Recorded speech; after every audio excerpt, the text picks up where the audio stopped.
chair. Hello, everyone. Welcome to this intimate conversation we're going to have with Justice Stephen Breyer and Tali Farhadian while we have a packed sanctuary, which is so wonderful. It really is a gift to have a conversation like this within our own central community, because I do think it has a sense of intimacy and conversation and a sense of family. We are so grateful that we're able to do this kind of a talk through the Hyman Brown Charitable Trust. Hyman Brown was a legendary radio and TV producer who over 7 decades produced over 30,000 shows. And in his name, a trust has been set up, which is run by Richard Kay, our member, which helps present events for the larger world that it features in particular the spoken word. So I do think that Hyman Brown would be very proud to be sponsoring this event tonight. We are so grateful to have Justice Stephen Breyer here with us. I can't imagine a better guest to talk in this moment, which is so fraught politically, but also in which the Supreme Court has, over the last year, been so featured. Justice Breyer was appointed by President Clinton to replace Justice Blackmun in 1994. I will admit that this was the first Supreme Court justice appointment that I ever really paid attention to. Not just because I was of the right age, I was 21, but I was very close with Justice Breyer's daughter, Nell, who it's not that often, who's actually here tonight, and a Central Synagogue member as well. And it's not that often that you see your friend on the front page of the New York Times at a swearing in at the White House. And so it was quite exciting and thrilling to feel that we could be connected to someone who was being appointed to the very highest court in the land.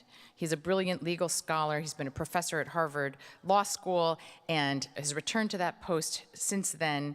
Recently published his 10th book, Reading the Constitution, which every one of you will be receiving your own copy as you walk out as a gift. And yes, that's very nice, and you'll hear more about that. One of the things that I said, can you tell us something that people don't always know about you? And he said, one of the things people don't know is that once a year he likes to invite all his clerks and former clerks to come to his house, and he has kind of a little theater, and to watch old movies. So one thing that you probably also don't know is that Justice Breyer and I share one affiliation in common. He grew up in San Francisco. I grew up in Tacoma, Washington. The entire Jewish community of the Reformed Jewish community from Alaska all the way California, Oregon, Washington, all shared one Jewish camp. It was called Camp Swig, and both Justice Breyer and I are alumni of Camp Swig. Different eras, and I would like to say also that maybe his claim to fame for us tonight, in addition to his many accolades, is that he is the proud grandfather of twins who became bar mitzvah right on this bima. Yeah.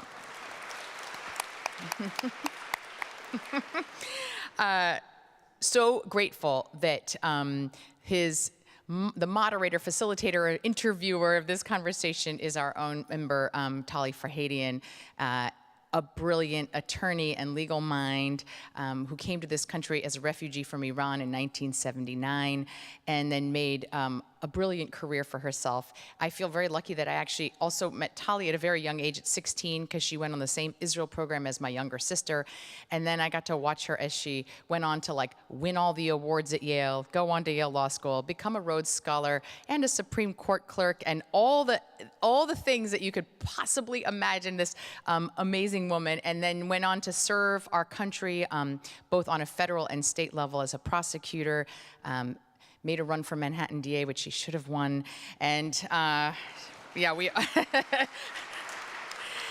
and now teaches at NYU Law School and is a part of the firm Kaplan Hecker, and most importantly, also an incredible member of this community. So without further ado, I'm going to pass this conversation into her able hands, and we're so grateful to see all of you here tonight.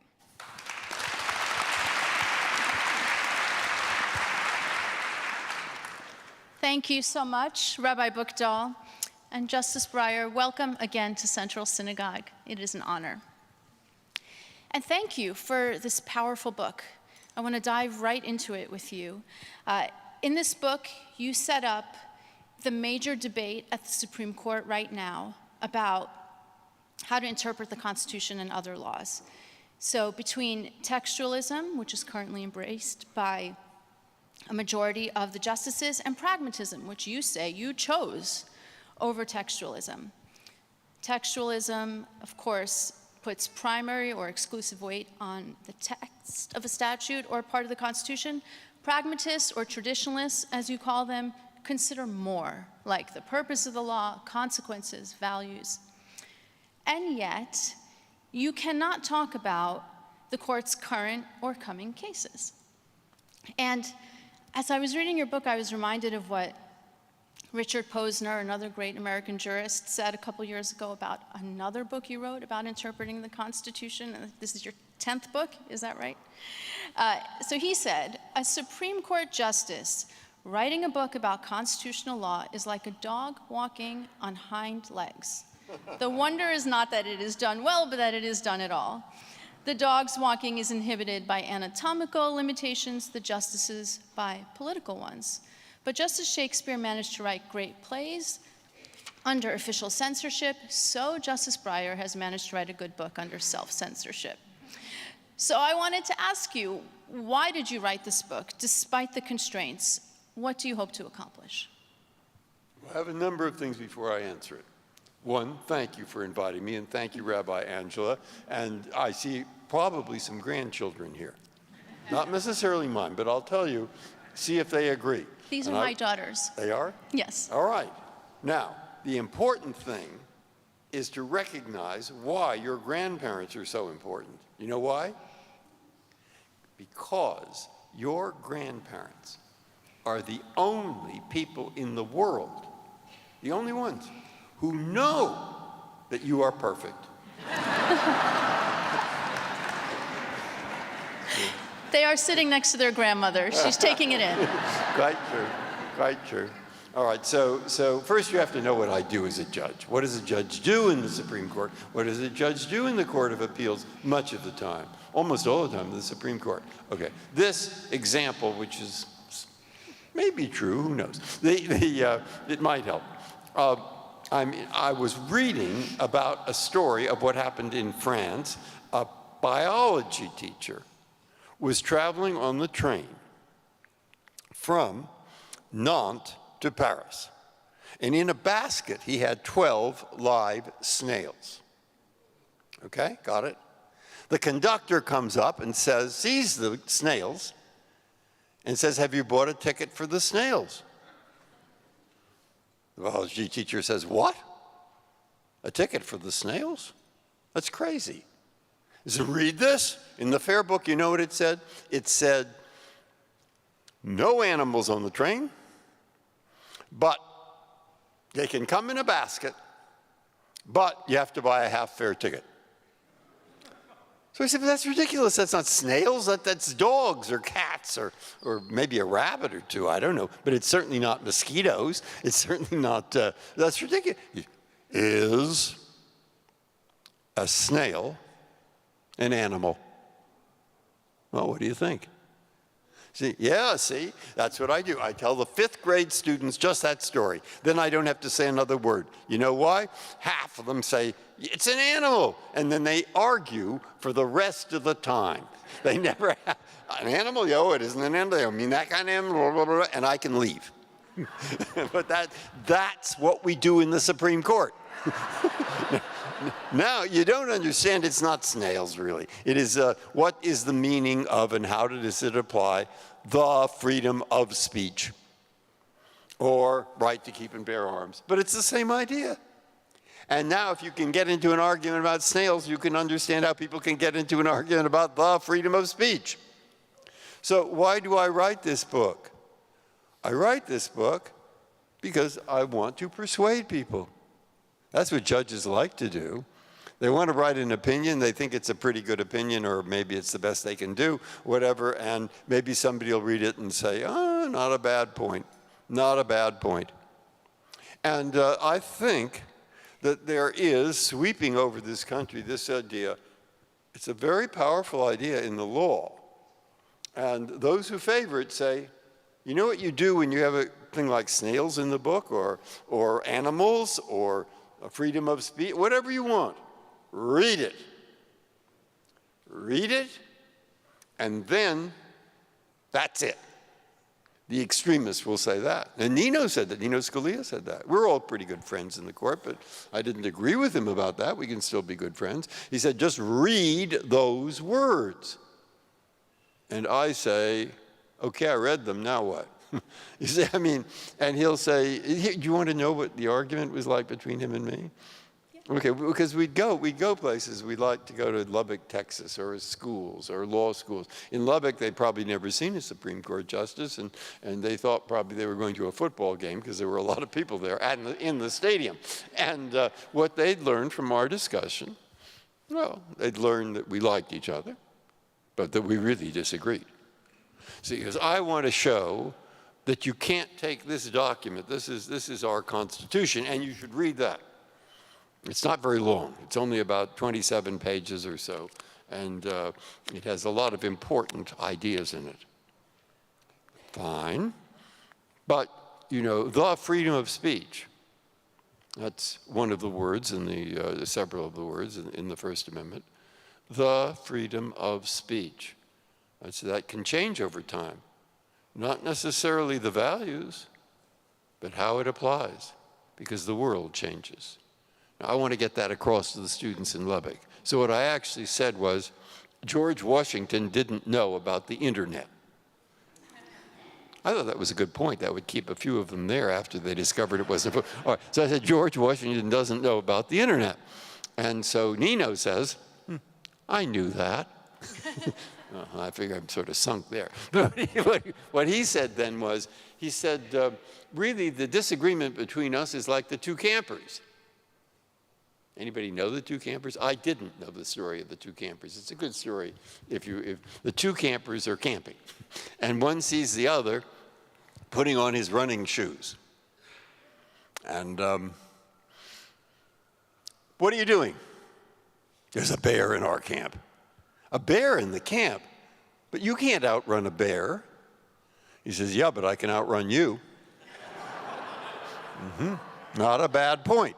All right, then we get into the serious words that will, at the bottom, describe our differences. And he says to me, he's convinced by this time, after a few years, I'm sincere in what I write down. I mean it. It's not, it's serious. And he says, the trouble with your approach, your system, the way you interpret the Constitution or statutes, where I'll look at, very often, not just the words, but I'll look at the purposes. Somebody wrote it. Why? What's the mischief they're after? I'll look at the consequences. If we decide it this way, how does it further a sensible purpose, or how does it undermine it? I'll look at the values. How is it, and to what extent is it consistent with the values that underlie this document? You know, democracy, human rights, degree of equality, separation of powers, rule of law. All those things are in here again and again. And how do they fit within this interpretation? Or if they do, one way or the other. Look at those things. And he says, the trouble with this system that you follow is it's so complicated, you're the only one who can do it. I say, well, I take it that isn't a compliment, which it wasn't. And I say, but the trouble with the system that you follow is it's going to produce a constitution that nobody wants. You see? And if you think about it, when you see the 48,000 pages in the law reviews writing about these different approaches, it boils down to that. I think it does. One group of people is thinking, this is too complicated what they're doing. And the other group is thinking, we've got to stick to the values that are in here, and they will help guide us pretty well, pretty well. All right? There you have what I think is the essence of it. Well, first, by the way, let me say, I think I just learned that my youngest child is a textualist. We can unpack that later.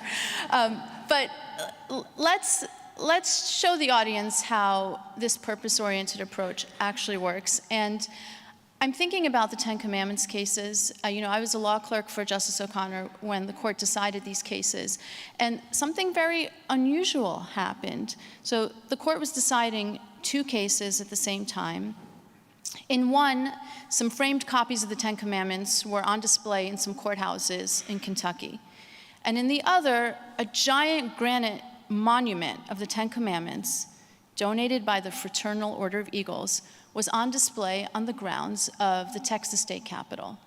And 4 justices, including Justice O'Connor, said, both of these violate the Establishment Clause or are unconstitutional. And 4 justices said, neither of them is problematic, both are constitutional. And you said, Kentucky is unconstitutional, Texas is constitutional. And scholars have praised your decision here as peak pragmatism, or, if I may, peak Breyer. One said, no single opinion better epitomizes what is best about Justice Breyer's judicial philosophy, including his sensitivity to practical consequences and his belief in the importance of strengthening political democracy, than his opinion in that case. So tell us, please, what can we learn from your decision, and particularly, what can we learn about the purpose of the religion clauses in the First Amendment? First, let me start with the second. There's a pretty good book that Bert Newborn wrote, it was, The Music of the First Amendment. And he says, look at it. Interesting. At the time it was written, probably the main channel for thought was religion. I mean, there were some who were not religious, but not too many. So how does it begin? Congress shall make no law establishing religion or abridging the free exercise thereof. It starts with religion. I think really because free thought. You think. You don't just sit there. You think when you are involved in religion. And you have a lot of different possibilities. All right, then, nor any law abridging the freedom of speech. You see the idea? Think. And then when you think, you're free to speak what you thought. Now, people should be careful, because not everything that is thought should be spoken. And I'm a major violator of that principle. But nonetheless, you think, you see what you think, and you can speak it. Then, freedom of the press. You see, if you're going to speak it, the press can communicate it to other people so they see it. Then, freedom of assembly. And what does that stand for? He says, so you talk, but nonetheless, they will get it through the press all over the place, perhaps, or not, depending on what you've said and what you've thought, but they can discuss it. That's what we do in assemblies, discuss it. And then when you have discussed it, there will be a public opinion formed, and that public opinion that is formed will be freedom to petition Congress. Symbol 4, communicate that public opinion to the legislature, and they will react. Maybe for it, maybe against it, whatever, but that's called democracy. So we have, in those words in their order in the First Amendment, you have a picture of a democratic system where free speech is terribly important, because thinking, speaking, communicating, discussing, and then communicating to the Congress the different points of view. All that's part of it. So if you keep that in mind, you'll understand perhaps why some of us, thinking things like that, as a symbol of a democratic system of a certain kind, think that it's okay to put limits on campaign finance. You see? Because maybe the person who gave the $5 billion will get into the congressman's office sooner than the one who could only afford $5. But that's another story. If you go back to the religion, I thought Archie Cox was the one who said I should read this book. It was a book written by Lord Radcliffe in a speech he gave at Northwestern. And he said, why does it start with religion? One of the reasons is that the founders knew perfectly well what had gone on in Europe about a century before. And that is, people were murdering each other over religion. They were killing each other nonstop. Latimer and Ridley burned Protestants in Oxford. And Thomas More, he actually looks very nice over in this museum if you ever see him, Holbein. But if you read the book about him, he got rid of a lot of people who disagreed with him religiously, and not by pleasant ways either. And they knew here what had gone on there. And they said, we're not going to have that here. We're not going to have people killing each other because of religion. We are going to tolerate religions, i.e., you have your religion and teach it to your children. That's up to you. And we, the government, will not interfere. Didn't happen even all at once. It took time. It took time. It took a lot of immigration after the Civil War. But it took time before we had a lot of religions and really could put that into practice. So now I can get to the case, right? Yeah. I said, let's look at that case. First case, McCreary. The judge who was really annoyed at the Supreme Court. Why was he so annoyed? This is Kentucky. Yeah. Yeah. He was so annoyed because he was annoyed that Black and a few of the others had said you couldn't have prayers in public schools. He didn't like that. So he says, I'm going to stick up the 10 Commandments right here, and they won't be able to do a thing about it. Well, the court majority said that that is a way of trying to establish religion, of trying to have a religious object purposely in a public courthouse. And so we struck that down.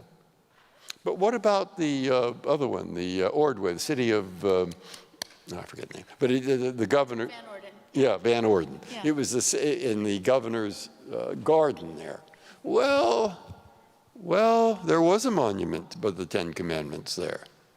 But that monument had been put up by the Eagles.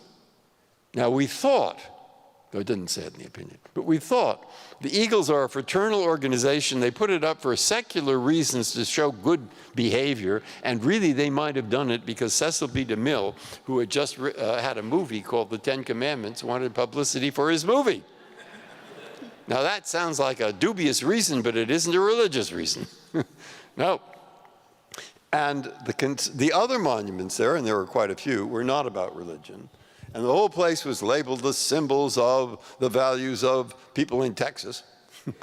And they weren't under oath.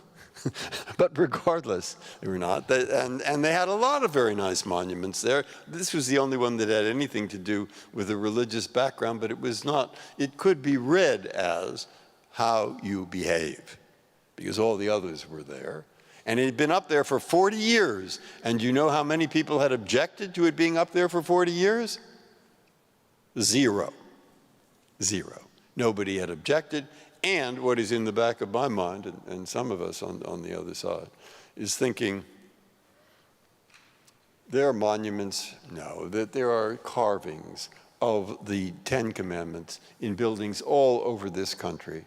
And we think it's not such a brilliant idea to have groups that don't like the 10 Commandments or don't like religion at all, or who knows. We're going up and trying to get them all chiseled down and going into court to bring all those cases.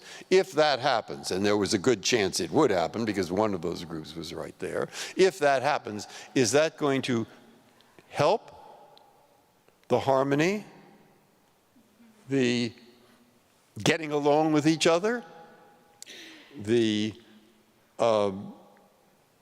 calm and respecting other points of view that underlies that freedom of religion, those two clauses, or is it going to hurt it?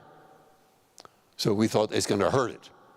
It's going to make chaos worse, not better. It's going to make conflict worse, not better. It is going to produce a bad situation, indeed a situation rather like what the founders had written that First Amendment to stop. And therefore, the one was trying to further religion, and the other was going to produce a kind of chaos, which would be the opposite of what religions, or what that clause about religion in the Constitution is trying to do. All right, there you have the whole long story. Justice Breyer, thank you so much. It was such a great demonstration of what you do that is different from textualism, so I really appreciate that. I want to stay on the theme of religion. When you write about your upbringing, you often talk about having been raised in a kind of civic religion in San Francisco. Both your parents were public servants and really civic-minded. We are, of course, tonight in a synagogue. And as we heard, a synagogue that it has special meaning to your family. I think lots of the people here tonight had the joy of seeing your daughter Nell's installation in our sanctuary for most of last year. And, you know, sitting here tonight, I just wonder if you could talk a bit about your religion, that is to say your Judaism. Has it shaped your worldview and your work? Do you carry it with you into what you do? I think that we went to Temple Emmanuel, which was a Reform Jewish synagogue, and my parents certainly didn't go every week. I went to Sunday school, but they didn't go. But they would go on the high holy days, typical San Francisco Reform Jewish family, and celebrate Passover, and everybody gets together and fights, but nonetheless. But in any case, it was that was the kind of family, and I was bar mitzvahed there. So I can remember my bar mitzvah. That's why I think my grandchildren will remember it. The rabbi is there, and the rabbi is focusing on you. And probably he says, Rabbi Heller was, so I can remember Rabbi Heller standing there. I can remember my looking out across the congregation. I remember his saying, well, and I think he believes this, and I do, it's true, everyone has something.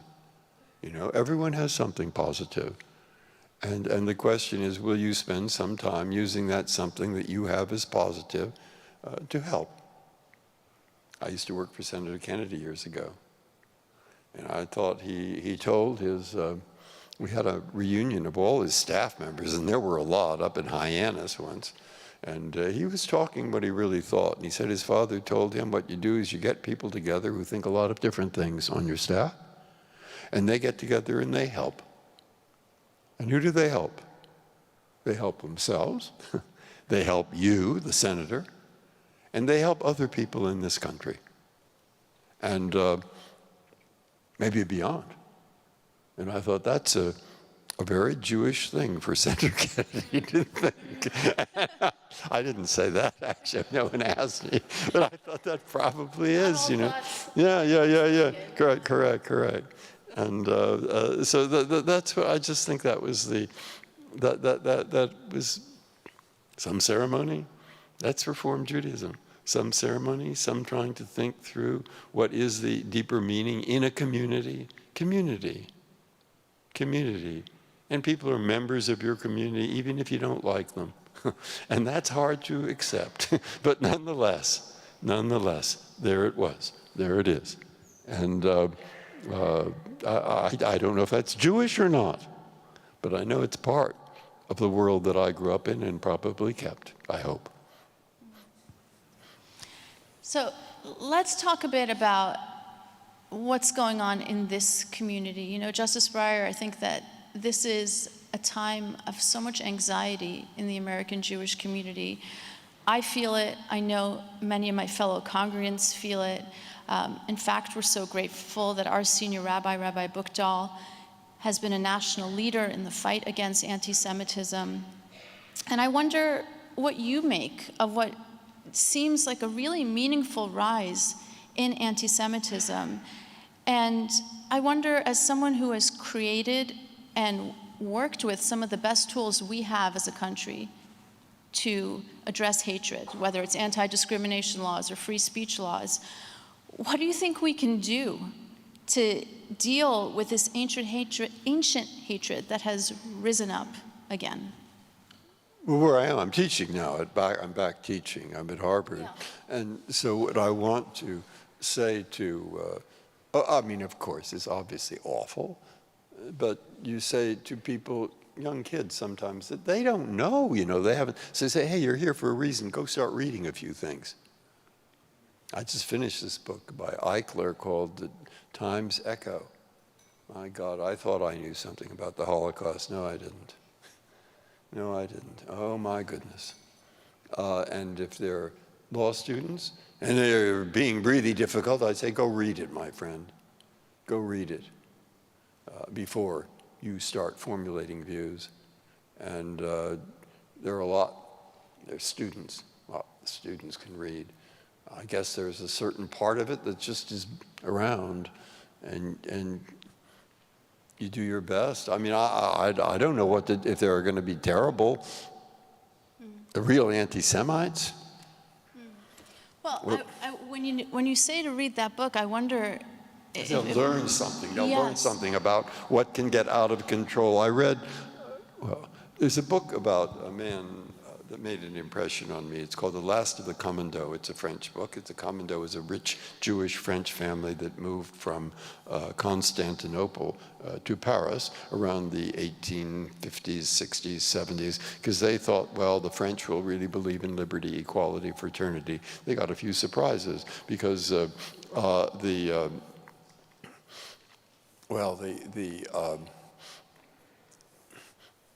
a lot of money. And Madame Strauss had a salon. And in the salon, see, there were a lot of French who were not Jewish who would come to her salons, including one man sat there, and all of a sudden, I can't remember the name now, one of the friends of Commando came in and said, I have the proof that Dreyfus is innocent. And he was waving this paper around. What was the paper? Zola, J'accuse. He says, I have the proof right here. And there was a non-Jewish man who walked out. And he wasn't going to come back. You see, a war, not a war, but real hostility, starts in certain places with Dreyfus. And who saw all this? There was a man renting a room in Commando's house. Do you know his name? No. He was from Austria. His name was Theodor Herzl. Yeah. And he went to every event he could find where the Dreyfus case was going on. You read this book, and all you can think of is they don't know what they're doing. They don't know these anti-Semites. They didn't at that time, I hope, because that would be the best you could say for it. And so this is not something that's just, I mean, you ask me what to do? I don't know. You do your best at the moment. You do your best at the moment. And it's well, what are we supposed to say? Well, yeah. But I hear you actually giving an answer, which is part of it, at least, is to look to history, to understand history. Yes, absolutely. And that, of course, is part of what you look to as you take your purpose-oriented approach and kind of help us figure out where we're at on the brink of answering a question, like the Ten Commandments question. Oh, the Eichler book, yeah. He's a music critic. It's about 4 composers. I'd read it. It's tough going. One of them was Strauss, the greatest of the 19th century. He just ignored Hitler. That was not adequate. Just ignore Hitler, sorry. There was Schoenberg, who saw quickly what was coming and moved to Los Angeles. And then listen for 9 minutes. You have 9 minutes. Listen to his letter from Warsaw. Yeah. And then there was Benjamin Britten, who wrote War Requiem, really about World War I, but he said it was for World War II. And then there was Shostakovich. And you see their lives. And you see what I didn't live through. I wasn't born, but some were. And I'd say to every one of those people who is tempted, who is tempted by an anti-Semitism feeling, read it. Read it. Because by the time you finish, I shouldn't say this perhaps, I was pretty depressed and said maybe the ants take over the earth, they'll do a better job. But my God. And so reading, say read it before you decide. Learn something. Learn. All right, but I mean, we could go on a long time on this, and I can't be very positive. I think read and learn are some pretty good commands and strategies and answers, so thank you. Let's switch gears. Almost 2 years ago, in one of the most important Supreme Court decisions ever, the court in Dobbs overturned Roe v. Wade. You were in dissent. And I thought your discussion of Dobbs in the book was really interesting because you didn't focus on the original question of what does the Constitution have to say about reproductive rights. Instead, you set up a clash between textualism and its cousin originalism on the one hand, and stare decisis, the principle that courts don't overturn precedents even if the precedent is wrong. And you say that unlike other times when the court has overruled its own decisions, this was different in your view because there was no change in facts or circumstances or values to justify it. There was just a disagreement about methodology. And then you had this great line. You say, there may be no good way of separating earlier non-originalist sheep from non-originalist goats. Originalism sets out no guideposts for how or when to carry out any major program of revision. What are you worried about? Oh, that's what I'm writing this. I mean, I want to take what the textualists and the originalists say. They'll say, look, we're promising you something. If you just read these words in the statute, or read the words and think about what people at the time thought they meant, one, it'll be simple. Two, it'll be clear. Three, Congress can use it to get raw uniformity, so it will be fair. And four, it will prevent these judges who like to substitute their own view of what's good for the law. It'll help stop them doing that. They won't be able to substitute what they think is good for what the law requires. Good luck. My point here, which others will write the opposite way, but my point here is you can't keep any of those promises. You think you can make it simple and clear? Well, I'll tell you, here. If you have a child with a handicap, you can require the school board to teach that child appropriately so that the child will learn. And if you don't like what the school board is doing, you can sue them. And if you win, now here's the issue in the case, if you win, you get your costs. All right, so the woman in front of us won. And she said, they won't give me the cost for the educational expert. That was $29,000. Question, costs, it says, cost. Does that mean just lawyers or legal costs, or does it mean educational experts too? So I say to my textualist friend, oh, well, let's read it. What does it say? Costs. It says, now you got the answer, right? Oh, it didn't quite come through. Hey, let's try reading it again. What happens when you read it again? What does it say? Costs? Costs. Ah, now you got it, right? Oh, no, let's try it 3 times. Costs, costs, costs. So I say, you can't do that. I mean, it doesn't tell you. You better look to what the purpose of the statute was, what the consequences, a lot of different things. You can't just say cost. And if you, oh, good, we're here. Because I said we had a case where, you can sue the government or officials for a lot of different things, but there are exceptions you can't sue them for. The exception says you cannot sue a customs or excise officer. Got it? Or any other law enforcement officer. Does that mean the cop on the beat? Does it mean a traffic cop? Does it mean every policeman?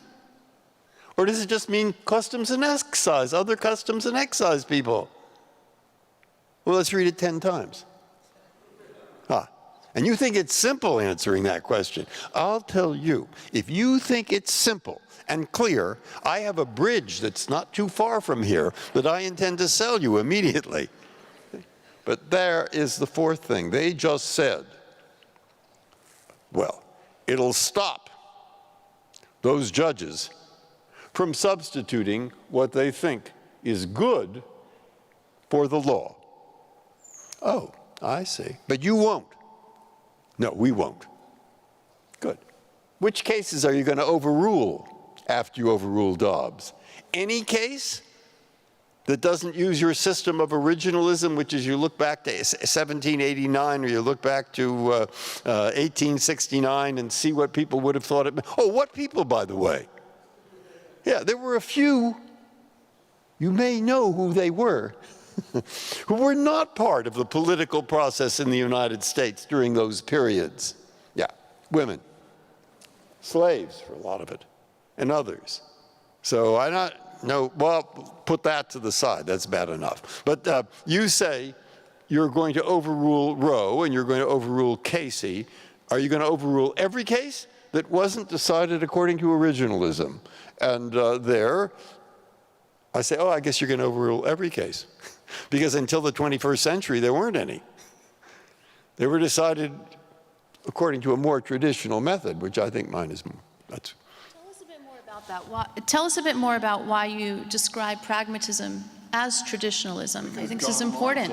The Chief Justice, I put in McCullough in the book, McCullough versus Maryland, and he said, when you have a tough case, and he said, and you're trying to figure out what the legislature said, but it was the same there with the Constitution, use everything that you can use. Use whatever helps you get to what is a sound legal solution for this particular problem. And if people don't agree with you, they'll write the other way, and you can test what you have by looking against what they have. And you may get 7 different views. And that's why we have a conference. We're there because we want to hear the different views of different people, and things shift around, not always, but sometimes. And in any case, they're not going to go and overrule every case. I say, which ones are you going to overrule? Which ones? The ones you think are terribly wrong. Oh, and which are those? And who is going to decide whether they're terribly wrong? You, the judge. Oh, I see. You, the judge, are going to decide which case is terribly wrong. You think there's a risk in there that maybe you'll substitute what you think is good or bad for what the law requires? I mean, it sounds awfully familiar from what you said about me. And so I don't quite get it, but the truth of the matter is, if you're appointed a judge, you try. You're not always successful, but you try to follow what the law requires as you come to the new case. And what the law requires and how you find that out is complicated. It's particularly complicated when you're in the Supreme Court, because we only take cases where lower court judges have come to different conclusions on the same question of federal law. So by definition, they're perfectly good, the lower court judges, I hate to tell you. They're fine, in my opinion, or at least as fine as we are. But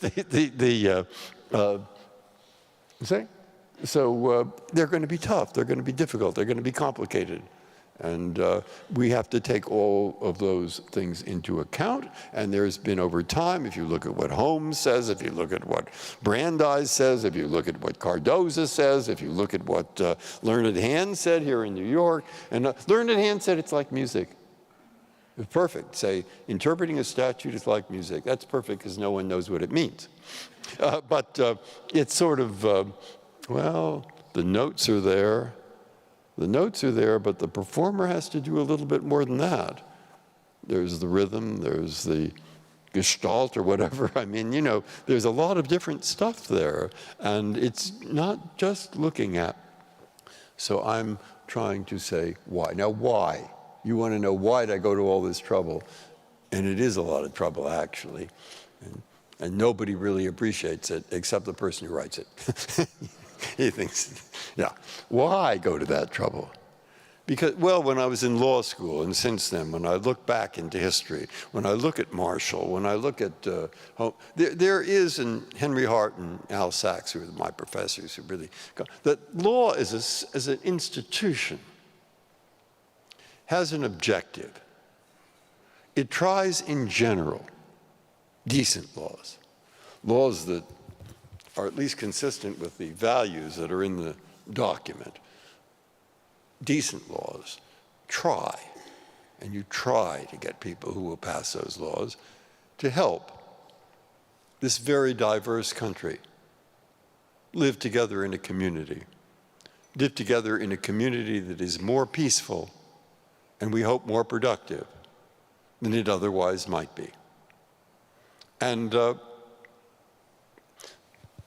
that's a fairly good reason for people. It's at least a good argument. At least if it happens, we're more likely, perhaps, to follow a rule of law or follow laws that some of the time we don't agree with. And what I said to a woman who is the Chief Justice of Ghana, my office, she wants to bring more civil rights to Ghana. She says, why do people do what you say? Good question. Only 9 of us. Take all the judges, there are a few thousand maybe, but there are 330 million people nearly in the United States. And contrary to popular belief, of the 300, let's say of 20 million, of 319 million are not lawyers. They're not judges. And what I want to say to her is, you go back a few years, 1840s, 1850s, the Supreme Court says the Cherokee Indians own northern Georgia, not the Georgians, who all ran up there because they found gold there. No, Andrew Jackson said John Marshall has made his decision, now let him enforce it, and sent troops to Georgia, but not to enforce the Supreme Court decision, to evict the Indians, which they did. And they marched along the Trail of Tears to Oklahoma, where their descendants live to this day. I said, but a lot of water over the dam, a civil war, end of slavery, we hope. Jim Crow, Brown versus Board, the other way. And now how are we going to get them to enforce Brown versus Board? I can remember, because I'm old enough, those signs, impeach Earl Warren, throughout the South. Yeah. And I heard Senator Reid, Democrat, head of the Democrats in the Senate, say the remarkable thing about Bush v. Gore was not necessarily that it was wrong, though I think it was wrong, or even that it's half the country's against it, maybe a little more than half, but didn't like it. Think it's wrong, but they did follow it without having riots, without throwing paving stones at each other, without using guns. Yeah. And when I say this at Stanford, because I talk to the students sometimes about that, I bring up that as an example, and I say, I know what you're thinking, my friend. At least 20% of you are thinking, too bad there weren't a few riots, too bad there weren't a few guns, or too bad there weren't some paving stones. Before you come to that conclusion, you go out and turn on your television set and see what happens in countries that decide their major differences that way. And that's, you see, what I want to tell the woman from Ghana, to tell that Chief Justice, the people you have to convince are not judges. Of course they're interested in rule of law, and not even lawyers, because the lawyers, that's their profession. You've got to convince the 90% of the people who aren't lawyers and who aren't judges. So send the lawyers off. They can talk and they can make good arguments, and have them go to the towns and the villages and the others and explain why it's worth having a rule of law, even though it will sometimes mean cases they don't agree with. Why? Why? Show them what happens when you don't have it. And of course, not surprisingly, I believe that pretty strongly. And it worries me. It worries me that if you have a method of deciding things that is too often going to lead us away from what works better to keep us together as communities, what works better to keep us working productively together even with people we disagree with, if in fact we're too far away from the Constitution's values as the world changes, so that those values, while applying, can't do so in quite the same way. It is true, you know. Everybody here knows that. George Washington didn't actually know about the internet, so I don't have to repeat that. But nonetheless, you see the point. That's what I'm trying to explain, that rule of law. And to weaken that, to me, wow, that is a danger. That is a danger. We are everybody knows this, 320 million people, every race, every religion, every point of view imaginable. Don't tell anyone what my mother used to say. There's no view so crazy, there isn't someone in this country doesn't hold it, but that's because we lived in San Francisco. But she added, they all live in Los Angeles. That was the, but did you see? And as I listen to you, Justice Breyer, I have the same feeling I had when I read the book, which is this is really a book about democracy. So thank you. Also, when I listen to you, it's hard for me not to think of Justice O'Connor, who died right before this book came out. And I don't know if you felt this way, but I was struck by the fact that at her funeral and in the obituaries and other public remembrances about her, so much of the emphasis was about her as a person, you know, the first woman or a Westerner or a person with great political instincts and experience, but not so much on her jurisprudence. And you know, you sat together and decided some of the most important cases in the country together, but you were also friends. She was so fond of you. And I wonder, in the way that you've talked about drawing from the work of other justices, what you learned from her jurisprudence and what you shared with her. No, she was great. I mean, she was a friend. They're friends. They get on. We get on. I've never heard a voice raised in anger in that conference room. I've never heard one judge say something, you know, insulting or rude about the other. But when David Souter was there, Sandra O'Connor was there, fabulous. Because we'd sort of see things in a certain way. We didn't always agree, but we'd see things with a certain, you might call it a practical outlook. If I said to her, look, this is not going to, or she say that to me. And she had a sense of humor. I mean, we might have a terrible conference. People are not shouting, but they are very professional, but blah, blah, blah, blah, and we disagree. And I'm upstairs then after we have lunch, and I once said to Rehnquist, I said, you know, it's amazing here. We're going to have a nice lunch. And just a few minutes ago, he says, I know. He says something like this. Yeah, I know. A few minutes ago, half the court thought the other half was out of its mind. But people got on all right. With Sandra, it was special. I mean, what a pleasure. And we'd go off. That's what Lloyd Cutler said when I was first appointed. I use this sometimes when I'm talking. If she's in the room, people say, what should you do when you're appointed, aside from get a little frightened about it. But say, well, you could do worse than follow Sandra O'Connor. So I'd say, yes, I did. I followed Sandra O'Connor to Paris. I followed her to Luxembourg. I followed her to, because she liked to visit judges in other countries. We'd go there. And she once sees this, because after Justice Rehnquist decides to put stripes on his robe for whatever reasons, she found an identical picture of Lorenzo de' Medici wearing a similar robe. So she sent it to him with some kind of a note on it.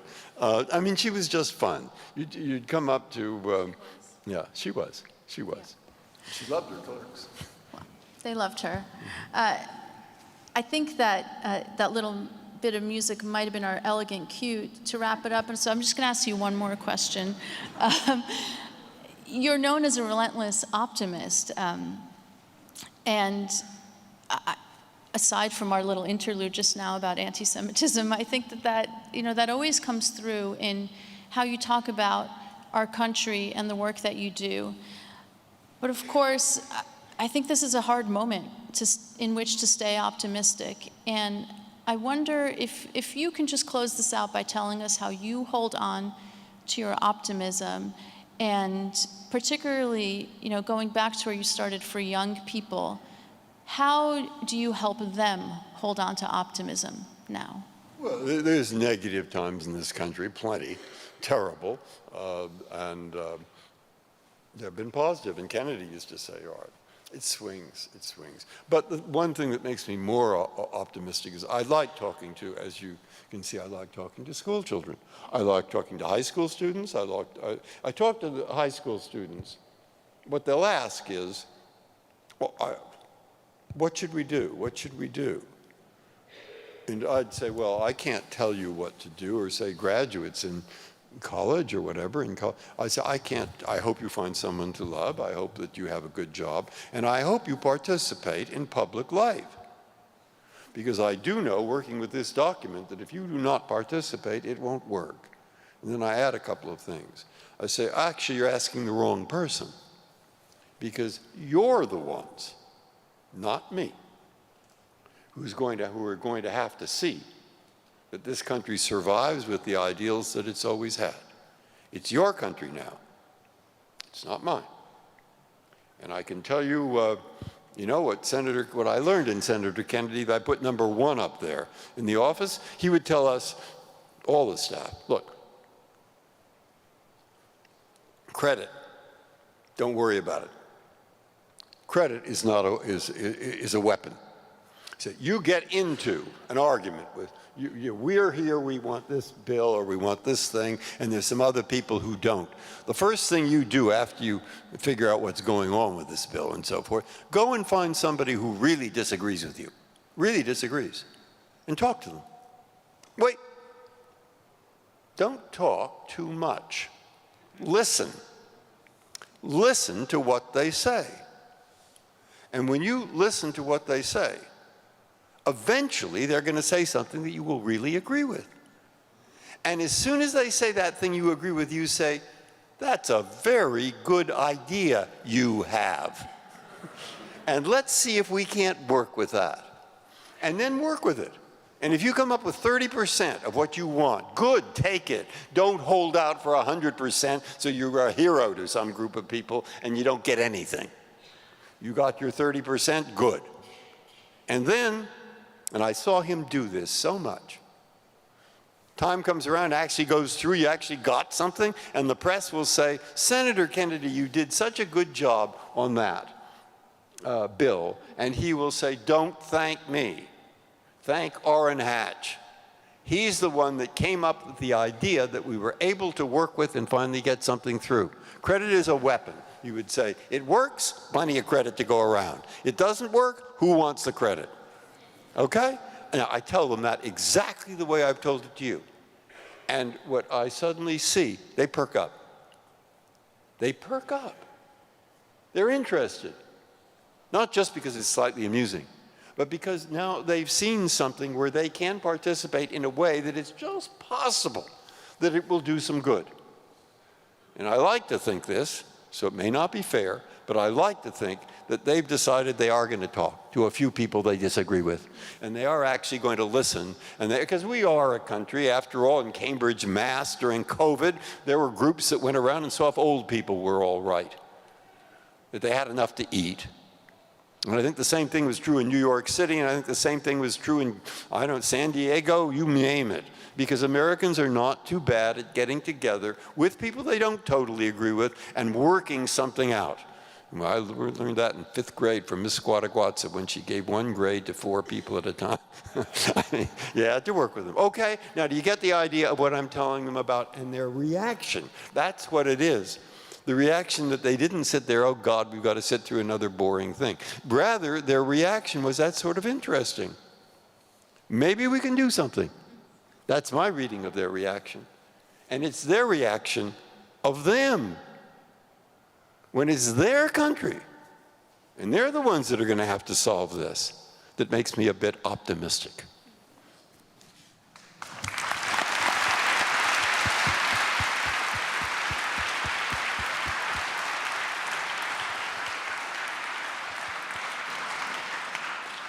Justice. Get the final word before I finish. No. Go ahead, please.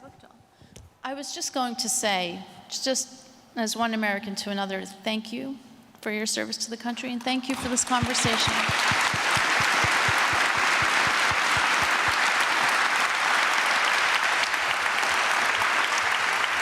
I want to keep on the gratitude, but I just end with one quick story before we close together, which is that the last time you were here, Justice Breyer, was for your grandchildren's B'nai Mitzvah, and I talked to you right before the service, and I asked you if you became Bar Mitzvah, and you said, oh yes, I did, and I still remember what the rabbi said to me at that moment at the Ark, like 70 years ago, and I was like, oh my God. I took it as a challenge. Are any of my kids going to ever remember decades later what I said to them under the Ark? And so, of course, I asked, do you remember what he said? And he said yes, and I hope I'm paraphrasing this correctly. He said, my rabbi said, you've been given many gifts, and that is a responsibility. What are you going to use? How are you going to use them? Will you use them in the world? And you said, I hope that I've done that. And I just want to say that your rabbi would be very proud of what you have done with your many gifts. And truly, you've taken your gifts of your judicial temperament, your passionate pragmatism, your brilliant mind, and used it in service of our country. And you've certainly made our Jewish community proud, Americans proud, and you've embodied a life of service. And right before we came out, I thought if I would end with something, and so I asked, do you remember anything else that happened when you were in synagogue? So we could either have ended with Ein Kelohenu, which is what he thought of, or he remembered the rabbi kind of intoning the priestly benediction. So I just actually thought that at this chapter in your life, that if you would give us the honor of blessing you with this priestly benediction, I'd invite everyone to please rise as we can offer this blessing to Justice Breyer. And you can stand too. This community knows how to do this. They all join in by saying Ken Yehi Ratzon, which means may it be God's will. And we'll offer this blessing to you. Yivarechecha Adonai v'yishmerecha Ken Yehi Ratzon. May God bless you and keep you. Ya'er Adonai panav elecha v'yichuneka Ken Yehi Ratzon. May God be gracious to you and shine abundant light on you. Yisa Adonai panav elecha v'yasem lecha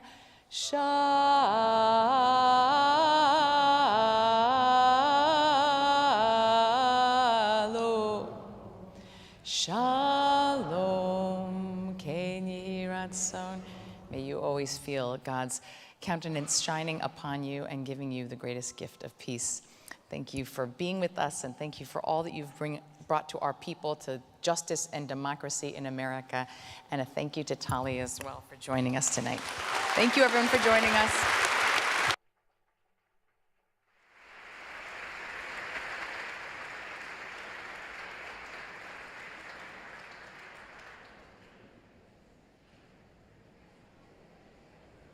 Just a quick note that you want to definitely walk out that door, and you will receive the copy of your book on your way out.